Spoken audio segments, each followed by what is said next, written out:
Welcome and thank you for joining us today. We'll be getting started momentarily. Please note that this webinar will be recorded. In order to maintain the focus on our speakers, all participants' mics and videos have been turned off. After we hear from our speakers, there will be an opportunity for question and answer with them. If you're joining us today from a computer, there's a chat option on the bottom of the Zoom program where you can type in your questions at any time. At this time, I'm going to turn the call over to Robert Treston, ADL New England's Regional Director, to get us started.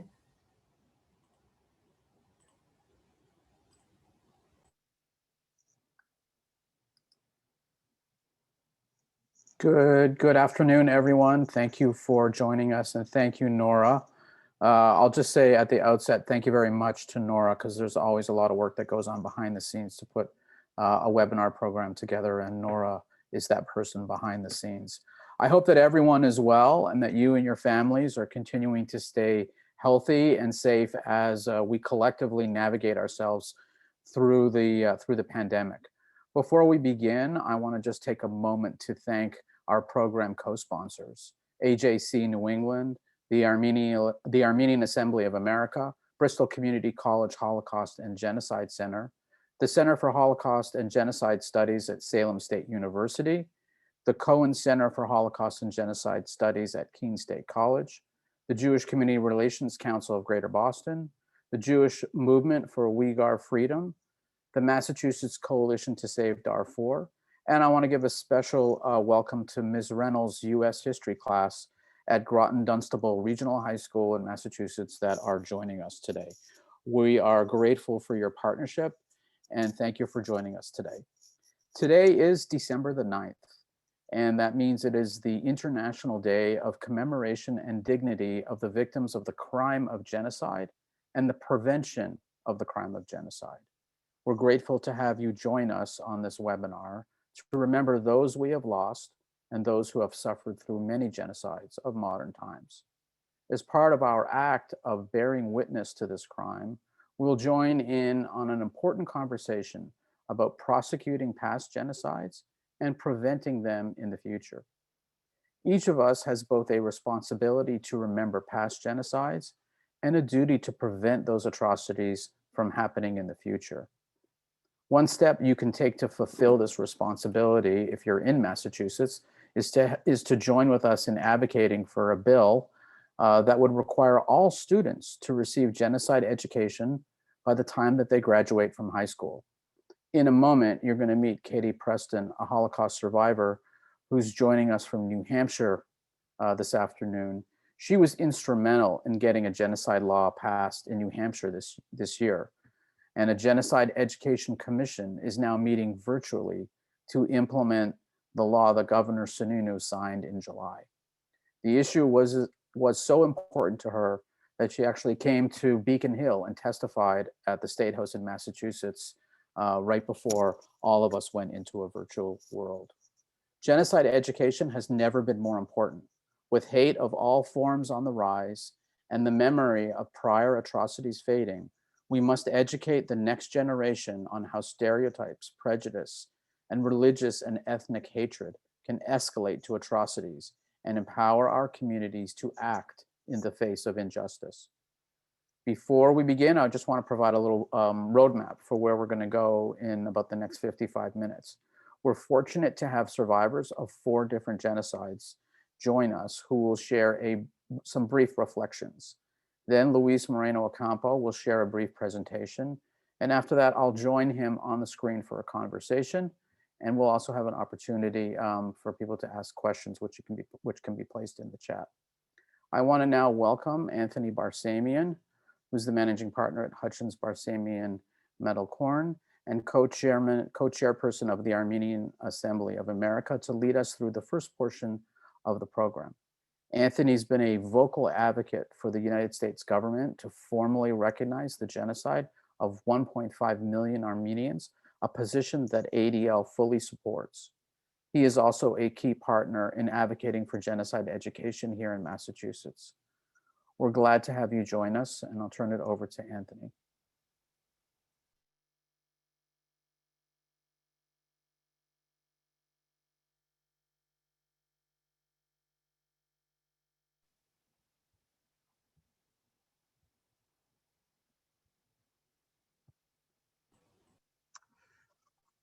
Hello, everyone. And thank you, Robert, for inviting me and together with the coalition partners, ADL, AJC, JCRC, and all the other groups who are co-sponsoring this program. It is an honor for me to be here today also as a survivor's grandchild of the Armenian genocide. As you know, there is a line that follows through all genocides, beginning in 1915 with the Armenian genocide, right through the Holocaust, Darfur, Rwanda, and even today, as I must say, I was much to our surprise in our community, we again in the Armenian community are facing the threat of genocide. The first major genocide in the 20th century, the Armenian genocide, as Robert said, was 1.5 million people were dispersed and killed under the guise of relocation. These same things are happening in other places, such as Darfur today. And even in Nagorno-Karabakh, you'll see over the last few weeks, Genocide Watch has designated what was taking place as stage 9 and 10 of genocide extermination, not just by Azerbaijan, but again by the Turkish leadership. And this is something that we all have to be very cognizant about. 105 years later, communities are under threat of genocide. My job here today is to pass along those stories and those reflections of those of you who are the victims of genocide and their survivors. So I'd like to start with Ms. Tamar Haidikyan. Tamar Haidikyan was born in Moscow to Armenian and Jewish parents. Tamar grew up in Boston and graduated from Harvard College in 2007 with a bachelor's degree in government, and later from the London School of Economics, and also with a dual master's degree from Paris Scientific. She helped organize civil rights dialogues with the Helsinki Citizens Assembly Network organizations in Armenia and resided in Nagorno-Karabakh and worked with Azeris as well.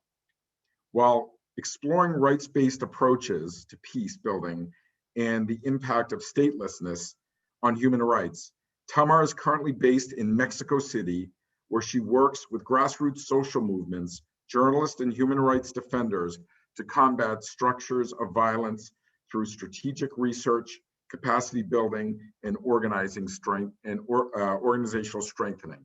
I'd like to welcome Ms. Tamar Haidikyan.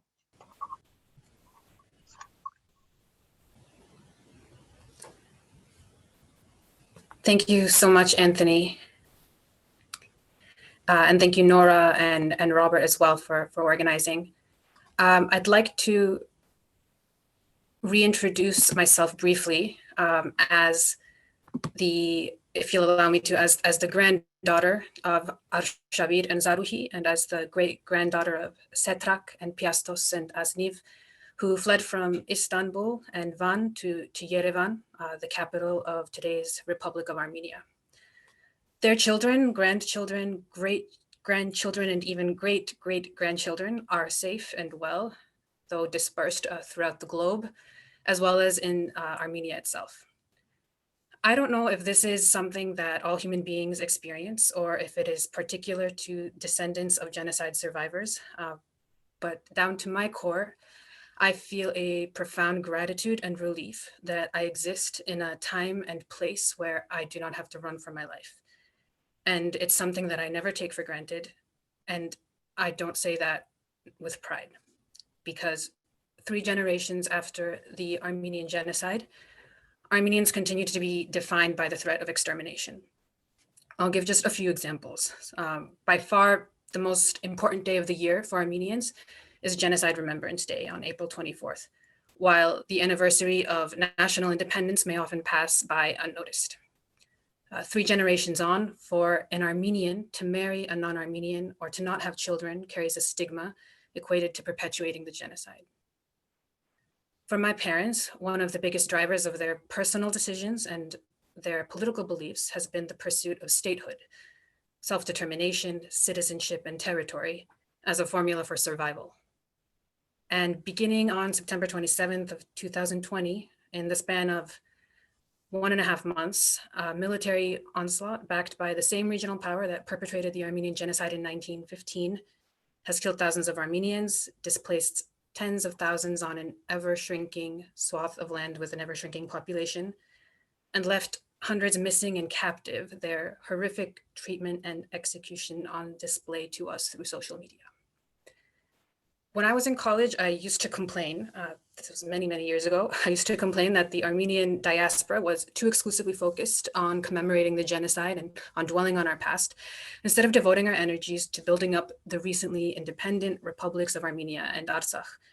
I think what I didn't appreciate then is what I'm seeing more clearly in the wisdom of my adulthood and with the brutal reality check of the last 2 months. That the 1915 genocide isn't our history, it's our present. That it isn't a tragic event that we just remember once a year. It's a legacy that haunts us and limits us today. And it's something that we fear will happen, is happening again.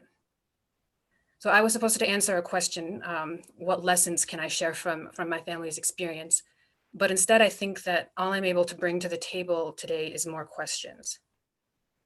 Could the dignity awarded by formal recognition and justice overwhelm the humiliation and trauma of victimhood that persists in our collective memory? And if it does, will that be enough for reconciliation to be possible someday and for starting a new chapter? Or what if Turkey never recognizes the Armenian genocide? What will that mean for future generations? Will we ever be at peace with Turkey and Azerbaijan? Will Armenia ever be prosperous? Will our identity continue to be defined by genocide and its legacy? And will the imperative of survival subsume everything from our personal lives to our statehood? And will that identity be a source of strength and unity for us, or will it undermine everything else that we can become? So I'm sorry for closing on such a dreary and open-ended note, but fortunately, I think that the other speakers have had experiences that can help shed light on some of these questions and maybe even some hope. And so I look forward to hearing from them. Thank you. Thank you, Tamar.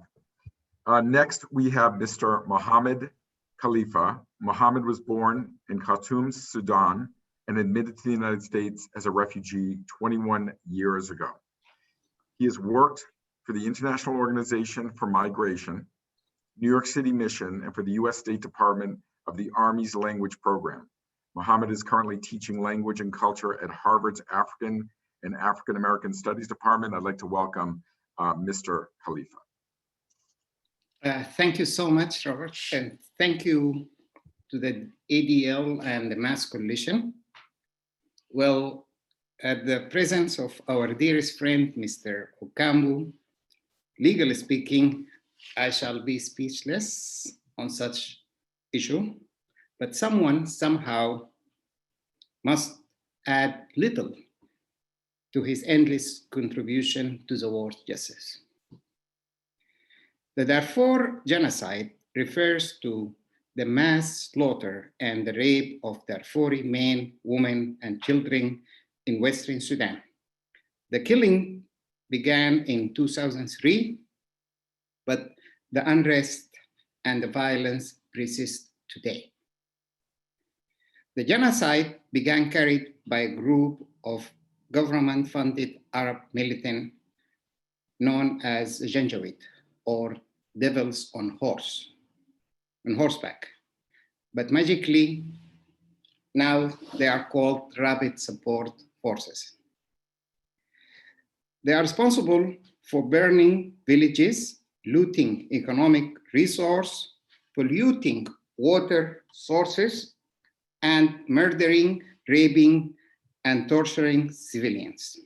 As of spring 2020, over 480,000 people have been killed, and more than 2.8 million are displaced locally and internationally. The former president of Sudan, Omar al-Bashir, now is in jail. He is not in jail for ordering such heinous crime, but he's in jail for corruption. He's also in trial for overthrowing our democratic elected government in June 1989. No one yet was brought to justice in Darfur genocide in Sudan. The 5 major criminals are wanted by the ICC. Only one of, as a low-ranking officers, actually is in court.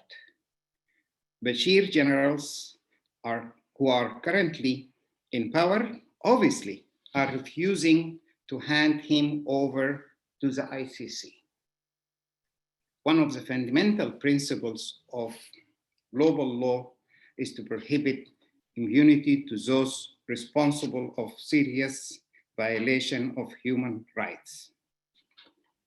On that event, I shall mention that the US Congress, few days ago, passed Sudan Democratic Transition and Accountability Act of 2020, promoting accountability for genocide, war crime, crimes against humanity, and sexual gender-based violence.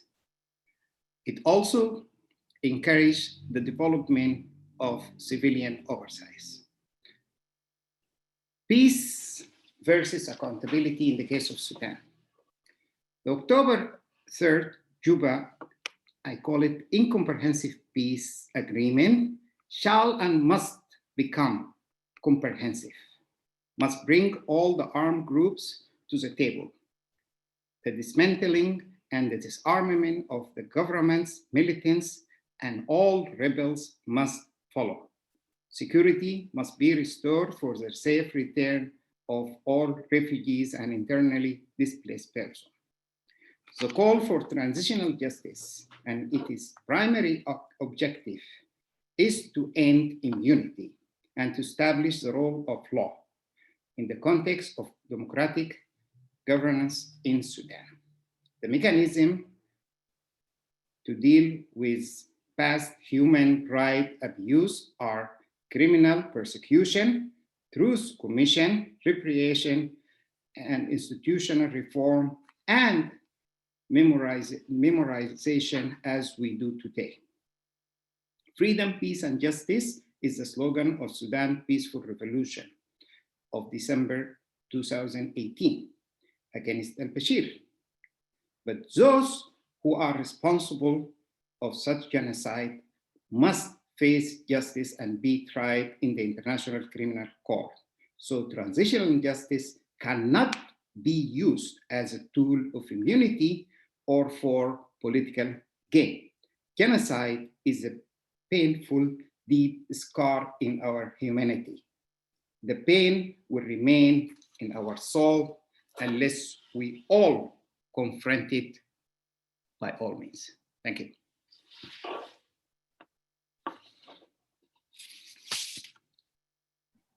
Thank you very much, Mr. Khalifa.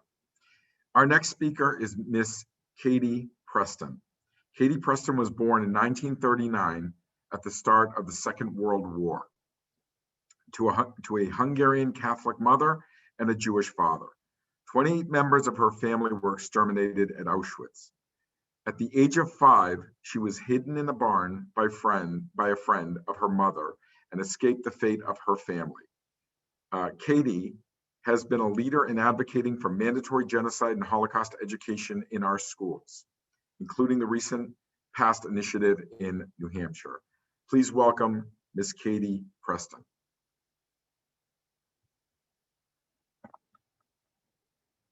You hear me? Okay, yes. Okay. Hi. I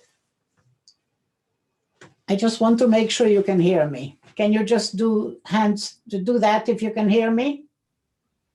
We can hear you. Okay, thank you. Hi. I'm very Katie, proud. if you could unmute, please. I'm very proud.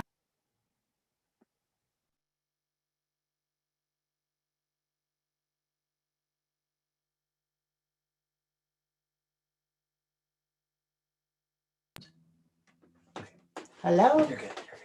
I'm very honored to be among such illustrious people. Can you hear me?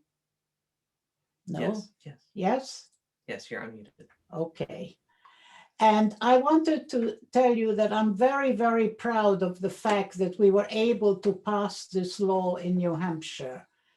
The fact remains that unless we can teach the children or teach young people early enough, genocide is unpreventable, because the only thing we can have against genocide is education. When people don't know the other, they're afraid of the other, they hate the other, and they want to kill the other. We have to unite everybody. And I find that this generation of children who are in school today are exceptional.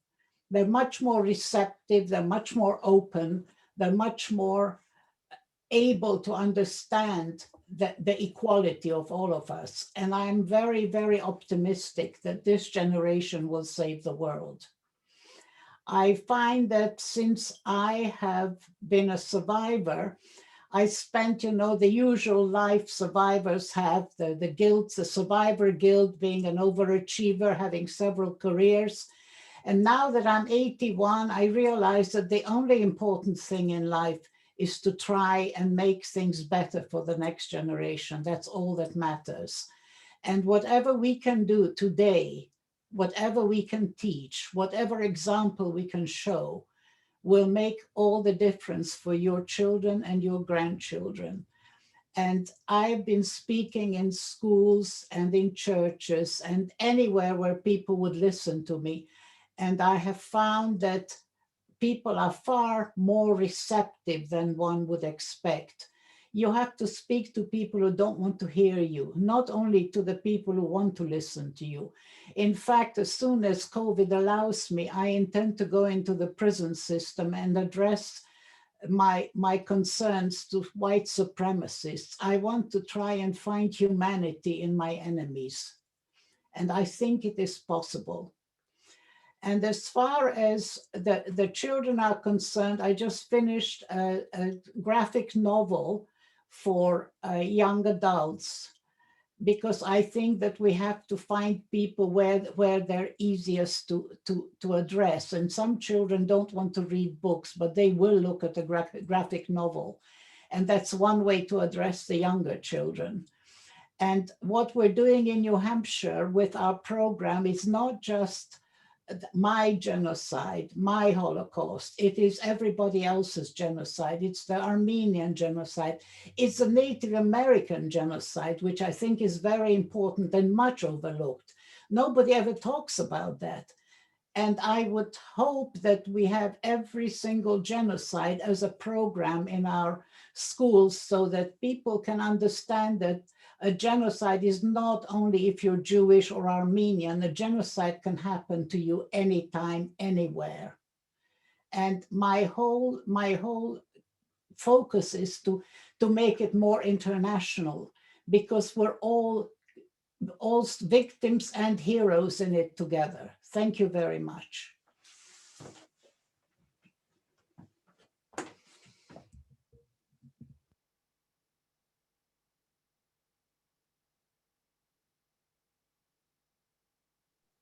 Thank you very much, Ms. Preston.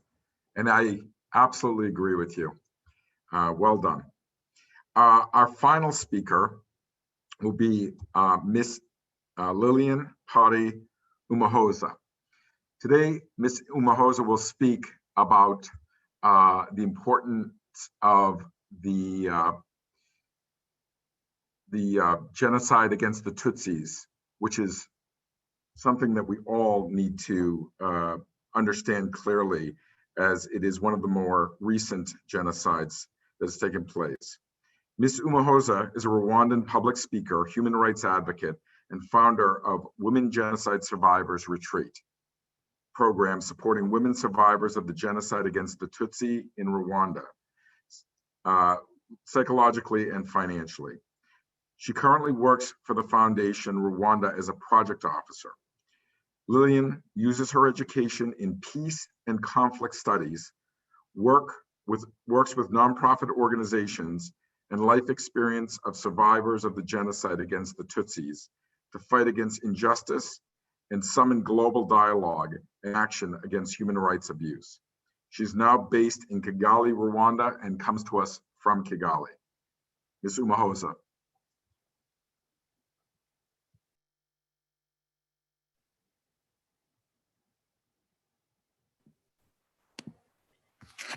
Oh, I'm sorry.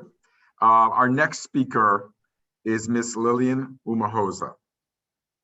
Ms. Umuhoza is a Rwandan public speaker, human rights advocate, and founder of Women Genocide Survivors Retreat. It's a program supported by women and survivors of the genocide against the Tutsis in Rwanda, psychologically and financially. She currently works for Foundation Rwanda as a project officer. Lillian uses her education in peace and conflict studies, works with nonprofit organizations and life experience of the survivors of the genocide against the Tutsis to fight against injustice and summon global dialogue and action against human rights abuse. She is now based in Kigali, Rwanda. Ms. Umuhoza.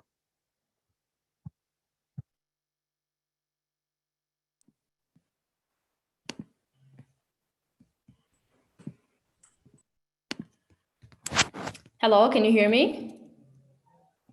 Oh, great, thank you.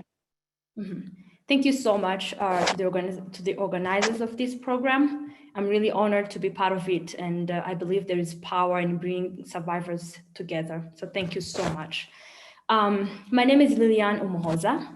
I was born and raised in Rwanda, and when the genocide happened in the 1994, I was 2 years old. Like all other young genocide survivors, I was too young to recall what happened, but I grew up facing the consequences of that tragedy in every aspect of my life. My father was killed, and I lost a large number of my extended family members. I grew up facing trauma, anxiety, depression, and many other horrible feelings you can think of. And I think what really destroyed me the most was me trying to make sense and understand something that will never make sense or be understood: a genocide, killing people simply because of who they are. One lesson I learned from the genocide is to never tolerate injustice, no matter how big or small. Genocide is never a surprise. It has stages and warning signs. But if you look at the history of every genocide that happened, warning signs were there, but they were tolerated. And those warning signs are made of injustice. Dehumanization, name calling, they called Jews rats, they called Tutsi cockroaches, hate speech, division, the belief of us versus them, they all led to loss of millions and millions of people. In Rwanda, it's estimated that 1 million people, Tutsi, were killed in only 3 months. Those numbers have faces. When I see those numbers, I see my father. When I see those numbers, I see my uncles, aunties, and cousins. When I see those numbers, I see children who were my age. And today, all we can see is their pictures in the genocide memorial. Unfortunately, today we still see warning signs: bullying, racism, hate speech from powerful leaders, killings of people because of their religious belief, their sexual identity, their race, their ethnicity, just to mention a few. Many minorities around the world are suffering. The past cannot be changed, I believe, but we can learn from it and make the world a better place. Never be a bystander in the face of injustice. I would like each and everyone participating in this event to ask ourselves, what are we doing in our power to fulfill the empty promises of never again? How are we making sure that our communities, our families, our friends, all the people around us are not tolerating injustice? There's a lot we can do on a personal and collective level to create a more just community. Thank you. Thank you, Lilian, and thank you so much for joining us, because we know that it's midday for us, but it's evening for you. And thank you to Katie, Mohammed, and Tamar for sharing your lessons for the future. It's my pleasure now to introduce Jim Wallach, who is the Vice Chair of the ADL New England Regional Board and Co-Chair of our Community Outreach Committee, who will introduce Mr. Moreno-Ocampo. Jim?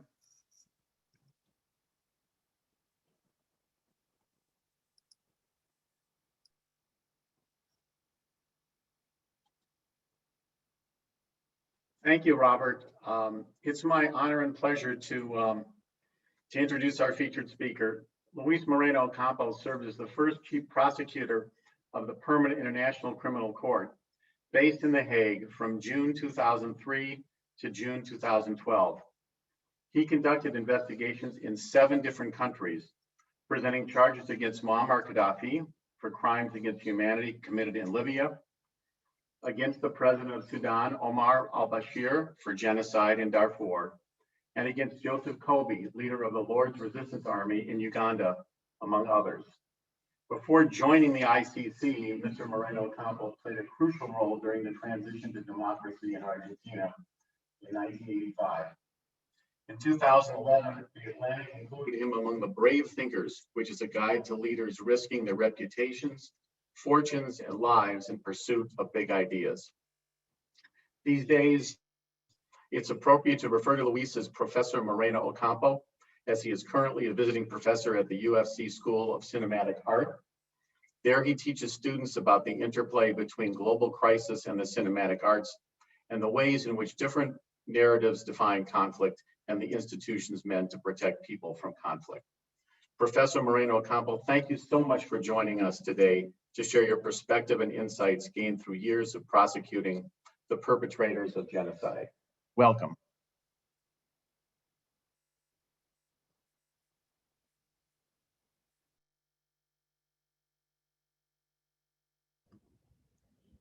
Hello, can you? We can hear you. Your video is off. You cannot see me. I need to start my video. I don't know what happened. Okay, that I can do it. Thank you. Thank you for your words.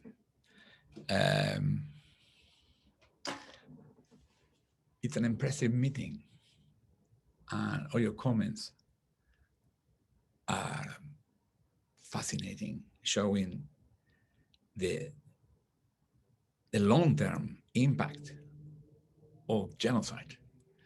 And I'm thinking, okay, but we have high school students watching us. And Lillian say, don't be bystander. Okay, what the kids can do, what the 16, 15, 17 years old boys can do, or girls. And I think we can invent something and work with them, because they're the future. They should, my generation will not stop this problem. Is next generation the challenge. And the truth is, never again is a promise that is not yet implemented, happen again and again. We are progressing because, for instance, the word genocide did not exist when the Armenian genocide happened. Did not exist when Holocaust happened. Was invented during the Holocaust and was established in 1948. And the Genocide Convention adopted in 1948 requested a permanent court. And it took 50 years to decide to create the permanent court, 5 years more to implement it. And then when Darfur happened, the court was there and we could investigate the crimes. However, we did not stop the crimes. So now we have some equipment, but not yet able to face the problem. So I like to think what we can do. And I like the new generation. I like the kids thinking on that, because my feeling is my generation born national. I'm Argentinian, and people in Argentina that has Argentinian problems. My kids are global. They think in global problems. They follow a video called named Coney 2012 about Uganda conflict. So the new generation is global, and we need to help them to build the institutions they need to deal with the problems. And that is probably the main point I want to make today. When Lillian was talking about the hate and us versus them, that basically is not normal inside the national state. Was not normal that Germany could attack the Jewish inside Germany. Not normal that Rwanda could attack the Tutsis in Rwanda. Not normal that Sudan can attack the Darfuris who are citizens in Darfur. That is normally not expected because the state cannot attack its own citizens. Its own citizens have rights. However, we accept the state killing outside. We accept that. And that is a challenge. That is, I think, the next battle. It's not just about making peace inside the national state. We need to make global peace. And that means having institutions. Because national states, which are crucial to make peace in the domestic setting, there's a book from Professor Pinker showing, analyzing 5,000 years as violence, and the most consistent violent reducer is the national state. National state that monopolizes forces is a crucial element to control violence. National state control the Vikings, for instance. The problem is what happened when the national state attack you. That, then you have no solution. And that, for me, then you need someone outside your national state. And the problem is, by design, it's not a mistake. By design, the other national state will not interfere what happened in Armenia, in Germany, in Rwanda, or in Sudan. They think it's a national thing. And therefore, that's why we are not equipped. That's why never again is not a promise not fulfilled because we have a system. No, we're not system. So again and again is the logic consequence of the system we have. That's the point. And we need to invent something different. And the interesting thing, something was changing after the Second World War. For the first time in the history of humanity, the defeated Nazi leaders were not treated as enemies. They were treated as criminals. And that's a crucial distinction. So suddenly, prosecutors and judges from different countries consider Nazis criminals, not just enemies to kill. Let me show the beginning of that trial. Okay, let me see if I can find my PowerPoint. Okay, this picture shows I was young once. This was me in 1985. Today, we have 35 years that we convict our generals in Argentina. And that case made me the chief prosecutor of the International Criminal Court in The Hague in 2003. And this is the main idea I like to present. The legal design defines the community and space. At the state, inside the national state, those who commit violence are criminals. When they are from outside, they could be enemies. And that distinction we need to challenge. And that's why Nuremberg was so important, because Nuremberg, okay, let me show that. Because this is a lovely video developing in US, showing how US, who has great values, is, in any case, about national states. I like the video because it shows a graphic, and it's a little longer, it's 1 minute, but I like the... All scenes of Nazi activity in this film are from authentic German newsreel and official sources. All statements in English from German speeches are faithful translations.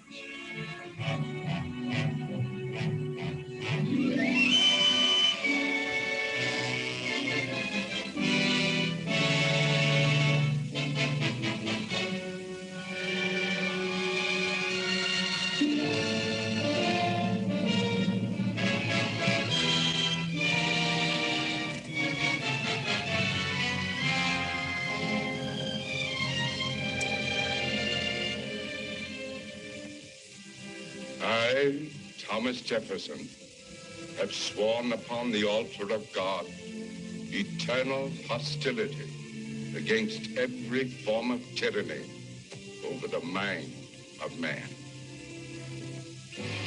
Man kann nicht dem untreu werden, was einem ganzen Leben Inhalt, Sinn und Zweck gegeben hat. If I, Adolf Hitler, can send the flower of the German nation to the hell of war without the smallest pity for spilling precious German blood, then surely I have the right to remove millions of an inferior race that breeds like vermin.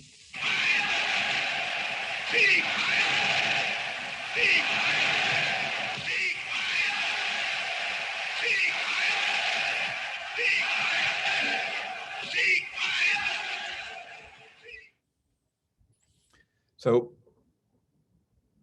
that's what's happened. And that is the consequence of that happening. But then we have Nuremberg. Listen to the first chief prosecutor of Nuremberg.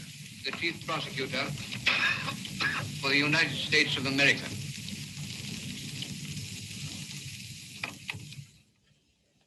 The privilege of opening the first trial in history for crimes against the peace of the world imposes a grave responsibility. The wrongs which we seek to condemn and punish have been so calculated, so malignant and so devastating that civilization cannot tolerate their being ignored because it cannot survive their being repeated. So Jackson say it's about survival. It's not about idealism, it's survival. After that case, there were 12 cases at Nuremberg. And Ben Ferenc was a prosecutor of one of them. He became the chief prosecutor for the United States in what was certainly the biggest murder trial in human history. We ask this court 27 years to affirm by international penal action man's right to live in peace and dignity, regardless of his race or creed. The case we present is a plea of humanity to law. Where the Group D operates. Gruppe D operierte in der südlichen Ukraine. Do you know how many persons were liquidated by Einsatzgruppe Group D under your direction? Von Juli 1941 bis Juni 1942 sind von den Einsatzkommandos etwa 90.000 als liquidiert gemeldet worden. So this person is confessing that he killed in 1 year 90,000 people. And that creates a record of that. One of the guarantees of no repetition is to understand what happened. But the next thing for me is the battle for the memory. It's a professor, Vietnamese professor here in Los Angeles, who say wars are fought twice. First in the battlefield, the second time in memory. So I think Anthony mentioned, Tamar mentioned, all of you mentioned the need to fight for the memory, because memory is understanding what happened. And for me, it's interesting to see how the word Holocaust became Holocaust, because Holocaust with capital letters started in 1961. See the graphic of the use of Holocaust. You see, Holocaust, capital letter as a noun, happened after 1961 and became, now it is written in stone. Holocaust means a large-scale calamity, usually involving fire. But since 1961, Holocaust with capital letter became the Holocaust. And now everyone understands.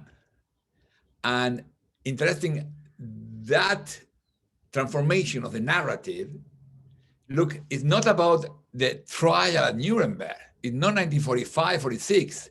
In 1961, what happened in 1961? Two things happened. One, in December 1961, this movie, Judgment at Nuremberg, was premiered in Berlin. And this movie in Berlin in 1961 was premiered at the same moment that this trial, Eichmann trial, ended and was convicted in Israel. And what is called here the Eichmann show, and this is a movie you can see, I think, in Netflix, is showing how two American producers tape the trial and show it around the world. And the combination of Eichmann show and Judgment at Nuremberg produced this, Holocaust with capital letter, okay? So probably I have more to show, but probably I will finish here because I know you like to do some questions to have a conversation, because I believe the high school kids, can we run a TikTok competition? How you can present these problems, the problems, Armenian genocide, Darfur genocide, Rwanda genocide, the Holocaust. How can we present that in TikTok using the new models?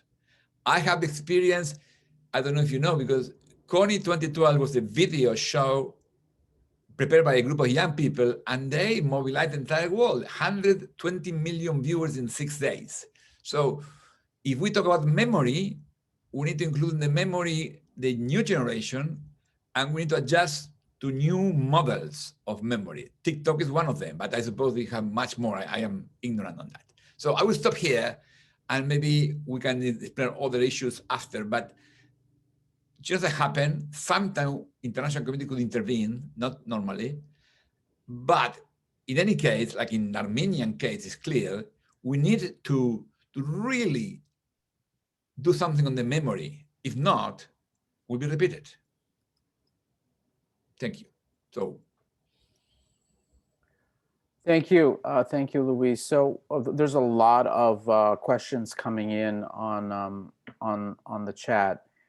I want to ask one question just to start off, Luis, which is something that Tamar mentioned, and that's like the importance of governments actually recognizing a genocide.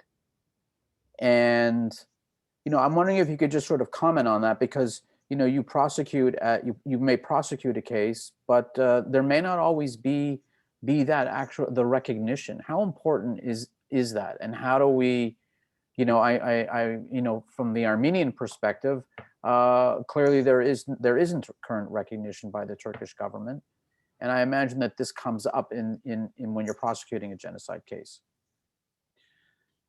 Interesting question. The issue is, imagine 105 years later, you cannot even label genocide as genocide. Imagine how complicated it is. And why not? Because Turkey is adamant to deny that. And President Obama, who was completely committed to Armenian genocide and to Holocaust, refused to use the word when he was the president. And that's the problem of national states. President Obama had different conflict or different problems that he needed Turkey on board, and then they just tried to adjust each other, and then he did not use the word genocide to mention the Armenian genocide. And the problem is, in the Rwanda genocide, President Clinton refused to use the word genocide because in those days they were thinking, if we use the word genocide, we had to act, we had to intervene, and we don't like to intervene. In the Bush time, Bush, in particular Colin Powell, used the word genocide, but they have a legal advisor saying that, okay, if you use the word genocide, we don't need to do something. It's just we use genocide and let the UN Security Council do something. So they transfer the problem to the international institutions. And then Obama took power, and he even was very committed with Holocaust and Darfur. President Obama followed this legal interpretation, and then they used the word genocide, but did nothing. In fact, President Obama took advantage of the arrest warrant against President Bashir to increase his leverage to negotiate support on the war on terror and also the end of the conflict in the South. So became part of the political game. That's why we need to keep working on that, because even now mentioning is not enough. We need to take action, and it's not happening by design.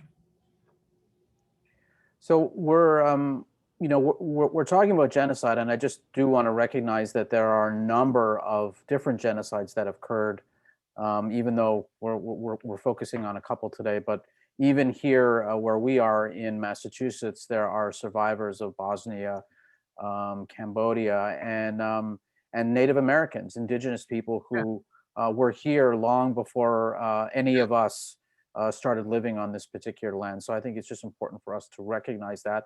And this is, this is such a huge topic. We could probably, there are full year-long courses on it. One of our co-sponsors today is the Jewish Movement for Uyghur Freedom. They're one of the co-sponsors. And Luis, I'm wondering if you could at least maybe comment on what's going on in China right now, where there's sort of an estimate of more than a million Uyghurs who are being detained because of their faith. And this without getting too political, this definitely came up in the run-up to last month's election. Like, do you have any recommendations? Like, what should the incoming U.S. administration, how might they may handle this? Because this is sort of the UN Recognition Day, but we also have to understand. There's a recognition that this is a real issue for people right now. People are suffering. Yeah, but the problem is U.S. has a problem because it's deeply involved in Afghanistan, Iraq.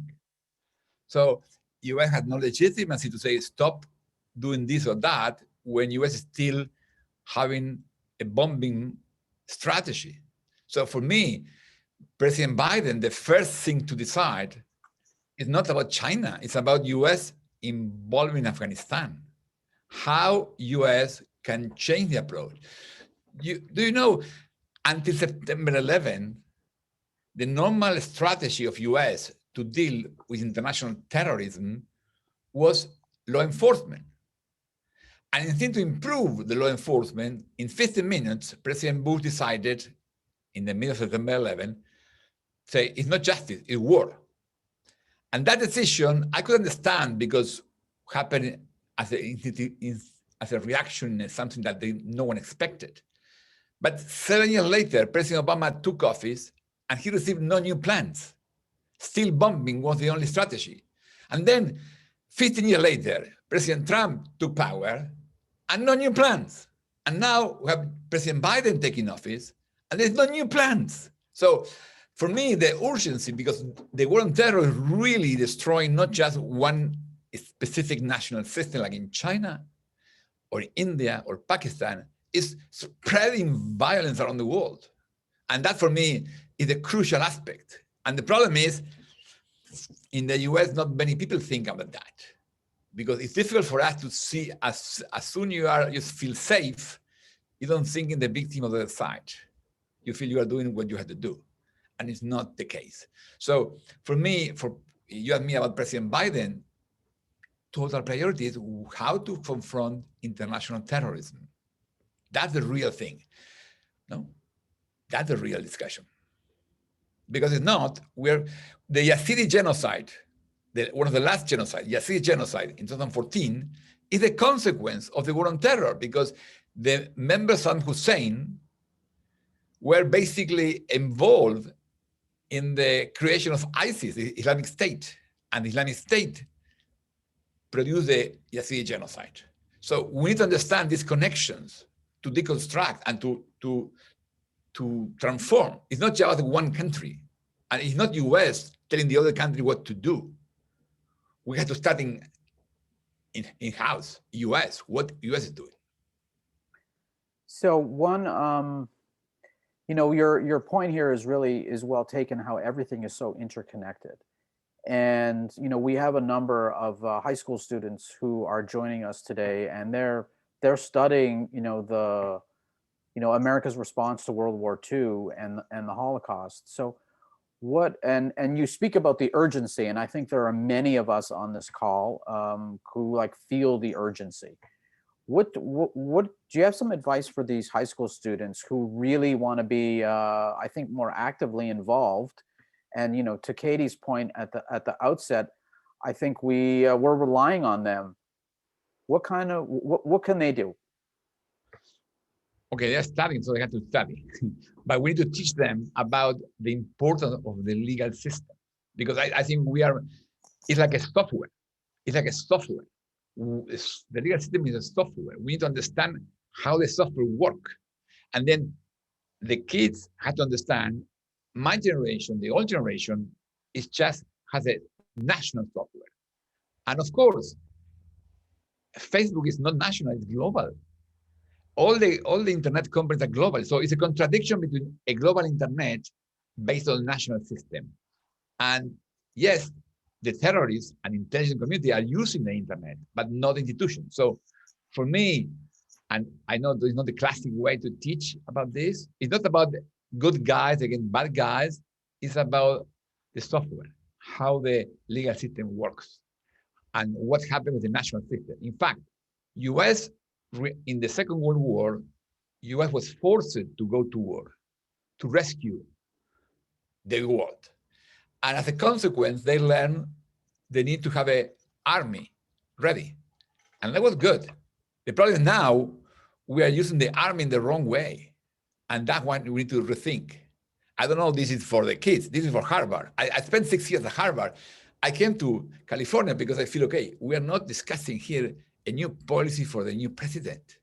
Harvard is still debating how to bomb better. It's a New York Times article saying Mr. Trump was planning to remove the troops from Syria and reduce in Afghanistan. And the New York Times say the left criticized Trump, the right criticized Trump, and no one is telling him what to do. So one of the problems for the new generation is, okay, the experts are not providing solutions. And that's the problem for education, no? So I would like to, I don't know, we have to help them to study in a proper way the software, how the world, the new software that the world needs, because the software we are using now is a software developed in the 18th century. It's good, but we need to keep improving, no?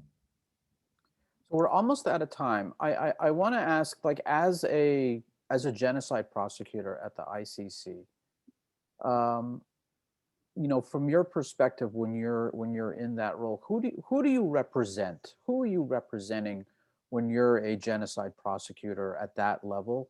And how do you separate justice from the politics? Going back to your point earlier about treating it as treating people as criminals, alleged criminals who you're prosecuting.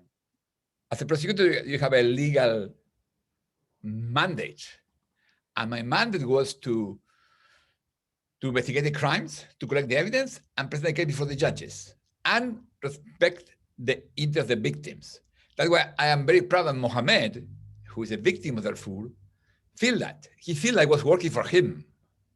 So then and when I had to indict President Bashir, all the state parties, even those parties who were paying my salary, tell me not to do it.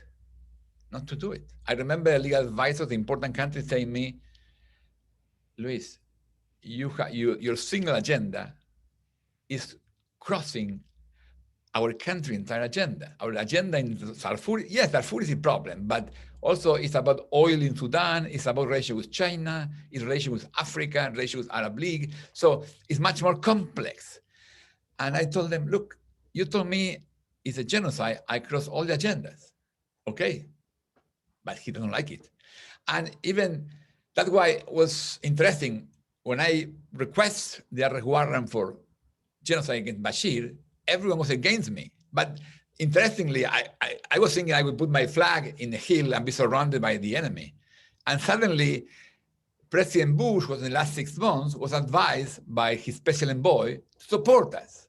And suddenly, the cavalry was President Bush and Ambassador Williamson, who was supporting, and then he aligned the others. So when that's the problem. Imagine the US with the federal prosecutor, but no executive branch, no US Congress, and having to do justice in the US, supporting one day by Massachusetts, one day by Alabama. That is the world of the ICC prosecutor. That's why we need to keep working on that. We need to keep improving because it's not working very well yet. Still, Armenia, for instance, Armenia is not a state party of the ICC, so the court can do nothing in Armenia. So there are new problems, and we need to organize better to really make stopping and preventing genocide a priority. Right now, it's not a priority because it happened to people we don't care.